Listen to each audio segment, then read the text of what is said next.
எல்லா செயல்களுக்கும் மூலதனமா இருக்கிறதால தான் என்ன மூளைன்னு கூப்பிடுவாங்க.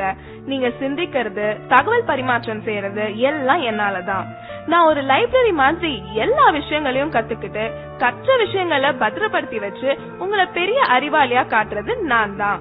உங்களோட உணர்வுகளையும் உடல் அசைவுகளையும் கூட நான் தான் கட்டுப்படுத்துறேன். ஆனா ஏதோ உலகத்திலேயே உங்களுக்கு தான் இல்லாத வேலையும் பிரச்சனையும் கவலையும் இருக்க மாதிரி நிம்மதி இல்லாம மன அழுத்தத்தை உண்டாக்கி எனக்கு பிரஷர் குடுக்குறீங்க. சரியா தூங்குறது இல்ல, சத்தான உணவு சாப்பிடுறது இல்ல, உடற்பயிற்சி பண்றது இல்ல, மனச அமைதியா வச்சுக்க ஒரு சின்ன முயற்சி கூட எடுக்கிறது இல்ல. இதனால எனக்கு புத்துணர்வு கொடுக்கிற ரத்த குழாய்கள் பாதிக்கப்பட்டு பக்கவாதம் வருது, ஞாபக மருதி, சிந்திக்கும் திறன், முடிவெடுக்கிற திறன் குறையுது, மனசு சம்பந்தப்பட்ட பிரச்சனைகள் கூட வருது. மது அருந்தி என் மதிய மயக்கி என்ன முட்டாளாக்குறன்ற பேர்ல உங்களை நீங்களே முட்டாளாக்கிக்கிறீங்க. எதுக்குங்க இந்த பரபரப்பு? அமைதியா வாழுங்க, நல்லா தூங்குங்க, நிம்மதியா இருங்க, புத்திசாலின்னு எனக்கு பேர் வாங்கி கொடுங்க. அதுதான் உங்களுக்கும் பெருமை, எனக்கும் பெருமை. உங்க உடம்புல எல்லா உறுப்புகளும் 1, 2ன்னு தான் இருக்கும். ஆனா நான் மட்டும் தாங்க 32 இருக்கேன். நான் அதிகமா இருக்கிறதுனாலவோ என்னவோ தெரியல, நீங்க என்ன சரியாவே கவனிக்கிறது இல்ல. இன்னும் நான் யாருன்னு தெரியலையா? நான் தாங்க உங்க பல்லு பேசுறேன். நான் நீங்க சாப்பிடுற உணவை மென்னு சிறு துகள்களா மாற்றி செரிமானத்துக்கு முதுகெலும்பா இருக்கிறேன். பல்லு போச்சுன்னா சொல்லு போச்சுன்னு சொல்லுவாங்க. நான் இல்லன்னா உங்க பேச்சு கூட தெளிவா இருக்காது. நீங்க சிரிக்கும் போது உங்களை பளிச்சுன்னு அழகா காட்டுறது நான் தான். நான் இல்லன்னா நீங்க சிரிக்க கூட யோசிப்பீங்க. இவ்வளவு முக்கியமான எண்ணெய புகையில பாக்க போட்டு சிகரெட் பிடிச்சு அழுக்காக்குறீங்க. குளிர்பானம்ன்ற பேர்ல கண்டதையும் பிடிச்சு என்ன சொத்தையாக்குறீங்க. ஒரு நல்ல சாப்பாட்டை கூட ருசிச்சு சாப்பிட முடியாம பண்றீங்க. இனிமேலாவது என்னுடைய கஷ்டத்தை புரிஞ்சுக்கிட்டு கொஞ்சம் இதையெல்லாம் தவிர்க்கிறீங்களா? நான் என்னோட வேலையை சரியா செய்யற வரைக்கும் தான் உங்களை எல்லாரும் பேர் சொல்லி கூப்பிடுவாங்க. நான் என் வேலையை நிறுத்திட்டா என்னதான் உங்க அப்பா அம்மா அழகான பேர் வச்சாலும் அத மறந்துட்டு பின்னம்னு சாதாரணமா சொல்லிடுவாங்க. அவ்வளவு முக்கியமான ஆளு யாருன்னு பாக்குறீங்களா? நான் தாங்க உங்க நுரையீரல் பேசுறேன். எவ்வளவு தூசும் மாசும் நிறைஞ்ச காத்த நீங்க உள்ள இழுத்தாலும் நீங்க வாழ்றதுக்கு மூல காரணமா இருக்கிற ஆக்சிஜனை மட்டும் சுத்திகரிச்சு உங்க உடலுக்கு அனுப்புறேன். ஏற்கனவே சுற்றுப்புற மாசால சிரமப்பட்டு இருக்கேன். அத புரிஞ்சுக்காம என்னைய சிகரெட்டு பீடி பிடிச்சு நச்சு வாய்களை செலுத்தி என்னைய அடைக்கிறீங்க. வேலை செய்ய விடாம என்னோட காட்டு பைகளை செயலிழக்க வைக்கிறீங்க. புற்றுநோய்க்கு மட்டும் இல்லாம பல நோய்க்கு ஆளாக்குறீங்க. இது என்னோட நுரையீரல், என்ன வேணும்னா செய்வேன்ற மாதிரி என்ன மட்டுமா கஷ்டப்படுத்துறீங்க? நீங்க இழுத்து விடுற புகை உங்களையும் மத்தவங்களையும் பாதிக்குது. உங்களை அழிக்கவே உங்களுக்கு உரிமை இல்லாத போது மத்தவங்களை அழிக்க உங்களுக்கு என்ன உரிமை இருக்கு? பூவை போன்றவள் நான், சாம்பல் நிரப்புற கிண்ணம் இல்ல. விடுங்கள, வேண்டாமே, வாழுங்க, வாழ விடுங்க. ஹலோ, கொஞ்சம் நில்லுங்க. என்ன கேக்குதா? நான் தான் உங்க இதயம் பேசுறேன். இதயம்னு சொன்ன உடனே உங்களுக்கு ஞாபகம் வர்றது உங்க காதல் தான். இப்படி காதலின் சின்னமான என்னையும் கொஞ்சம் காதலிக்கலாம்ல.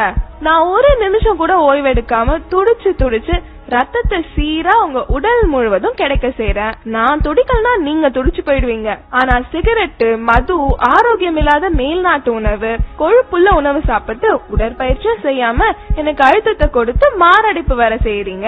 ஒண்ணு மட்டும் ஞாபகம் வச்சுக்கோங்க, நான் துடிக்கிறத நிறுத்தினா உங்க துடிப்பும் அடங்கி போயிடும். இனிமேலாவது அவன் சொன்னா இவன் சொன்னா ஸ்டைலு பிரஸ்டீஜ்னு சொல்லிட்டு இந்த பாழா போன விஷயங்கள் எல்லாம் செய்யாம நல்லா சாப்பிட்டு ஓடி ஆடி உடற்பயிற்சி செஞ்சா காதலின் சின்னமான நானும் நல்லா இருப்பேன், காதலிக்க நீங்களும் நல்லா இருப்பீங்க. ஒரு வேளைக்கு சாப்பிட சொன்னா 3 வேளை சாப்பாட்ட ஒரே நேரத்துல சாப்பிட்டு என்ன திணறடிக்கிறீங்க. இது உங்களுக்கே நியாயமா இருக்கா? யாருன்னு யோசிக்கிறீங்களா? நான் தாங்க உங்க வயிறு பேசுறேன். வெந்தும் வேகாத கொழுப்புள்ள உணவை இஷ்டத்துக்கு சாப்பிடுறீங்க. அதை நான் செரிக்க வைக்கிறதுக்குள்ள நொந்து நூலாயிடுறேன். செரிமானத்துக்கு உதவி பண்றேன்ற பேர்ல கேஸ் நிறைஞ்ச குளிர்பானங்களை குடிக்கிறீங்க. இதுல மேலும் நான் புண்ணாயிடுறேன். இப்படி ஒரு பக்கம் அதிகமா சாப்பிட்டு சாகடிக்கிறீங்கன்னா இன்னொரு பக்கம் வேலைக்கு சாப்பிடாம டயட்ன்ற பேர்ல சாகடிக்கிறீங்க. இது போதாதுன்னு இன்னும் கஷ்டம் கொடுக்கற மாதிரி மது அருந்தி அந்த கசப்ப மறைக்க ஆரோக்கியம் இல்லாத உணவை சைட் டிஷ்னு ஸ்டைலா சொல்லிட்டு சாப்பிடுறீங்க. நீங்களே கொஞ்சம் யோசிச்சு பாருங்க, நான் எவ்வளவு மென்மையானவன்னு. குப்பை தொட்டி மாதிரி கண்டதையும் போட்டு நிரப்புறீங்களே, இது வயிறா இல்ல குப்பை தொட்டியா? ஆசைக்கு சாப்பிடுங்க, ஆடம்பரத்துக்கு சாப்பிடாதீங்க. தேவைக்கு சாப்பிடுங்க, தேவையானதை தேர்ந்தெடுத்து சாப்பிடுங்க. ஆயுள் முழுக்க நல்லா இருப்பீங்க. நான் ரொம்ப நல்லவங்க. எனக்கு தீங்கு செய்ய நினைக்கிறவங்களுக்கு கூட முடிஞ்ச அளவுக்கு நன்மையே செய்யறேன். என்ன பாக்குறீங்க? நான் தான் உங்க கிட்னி பேசுறேன். உங்க உடம்புல உள்ள அழுக்கு அனைத்தையும் வடிகட்டுறது நான் தான். உடம்புல உள்ள தண்ணி, உப்பு மற்றும் அமிலங்களை சமநிலையா வச்சுக்க உதவுறேன். பல்வேறு ஹார்மோன்களையும் நான் சுரக்கிறேன். பல நன்மைகளை உங்களுக்கு செய்யற எனக்கு பதிலுக்கு நீங்க என்ன செய்றீங்க? தீங்குன்னு தெரிஞ்சே மது அருந்துறீங்க, சிகரெட் குடிக்கிறீங்க, கண்டதையும் சாப்பிட்டுட்டு உடற்பயிற்சி கூட செய்ய மாட்டீங்க. கெட்டதை சுத்திகரிக்கிறதுக்கு உதவியா தண்ணியாவது நிறைய குடிக்கிறீங்களான்னா அதுவும் இல்ல. குளிர்பானம்ன்ற பேர்ல கண்ட ஆசிடையும் குடிக்கிறீங்க. நீங்க நிறைய கழிவு அனுப்புறதாலயோ என்னவோ நான் 2 உறுப்புகளா படைக்கப்பட்டிருக்கேன். நான் பாதிக்கப்பட்டு சர்க்கரை நோய்னு டாக்டர் சொல்லிட்டா அப்ப மட்டும் என்ன விழுந்து விழுந்து மருந்து மாத்திரை கொடுத்து பக்குவமா கவனிக்கிறீங்க. இருந்த என்ன பிரயோஜனம்? போனது போனது தானே. இனியாவது கண்கட்ட பிறகு சூரிய நமஸ்காரம் செய்யாம புத்திசாலியா இருப்பீங்களா? நான் ஒரு சுத்திகரிப்பு ஆலை, ஒரு சேமிப்பு கிடங்கு. பல வேலைகளை ஒன்னா செய்யறேன். யாருன்னு பாக்குறீங்களா? நான் தான் உங்க லிவர், அதாங்க கல்லீரல். உங்களுக்கு எங்கேயாவது அடிபட்டுச்சுன்னா ரத்தம் வெளியே போகாம உரைய வைக்கிறது நான் தான். நீங்க சாப்பிடுற எல்லாத்தையும் செரிக்க வைக்கிறதும் நான் தான். உங்க ரத்தத்தை சுத்திகரிச்சு உங்களுக்கு தேவையான சக்தியையும் நான் சேமிச்சு வைக்கிறேன். இது மட்டும் இல்லாம பல விட்டமின்களையும் மினரல்களையும் கூட நான் தான் சேமிச்சு வைக்கிறேன். மது குடிக்கிறதாலையும் கண்ட குளிர்பானங்களை குடிக்கிறதாலையும் பதப்படுத்தப்பட்ட ஆரோக்கியம் இல்லாத உணவை சாப்பிடுறதாலையும் என்னோட சுத்திகரிக்கிற திறமை இழந்து புற்றுநோய்க்கு கூட ஆளாகிறேன். 100 ரூபாய் டாக்டருக்கு ஃபீஸ் கொடுக்க கஷ்டப்பட்டுட்டு சின்ன சின்ன பிரச்சனைகளுக்கு எல்லாம் நீங்களே பெரிய டாக்டர் மாதிரி மருந்து மாத்திரை வாங்கி சாப்பிடுறீங்க. இதுக்கு பதிலா எனக்கு விஷத்தையே கொடுத்துடலாம். 100 ரூபாய் மிச்சம் பிடிக்கிறேன்னு 500க்கும் மேற்பட்ட வேலைகளை செய்யற என்ன கஷ்டப்படுத்தி நீங்களும் பல ஆயிரங்களை இழக்கிறீங்க. நான் எனக்காக சொல்றேன், உங்களுக்காக தானே சொல்றேன். கொஞ்சம் காது கொடுத்து கேளுங்க. இதுக்கு அப்புறமாவது என்ன கஷ்டப்படுத்த மாட்டீங்கன்னு நம்புறேன்.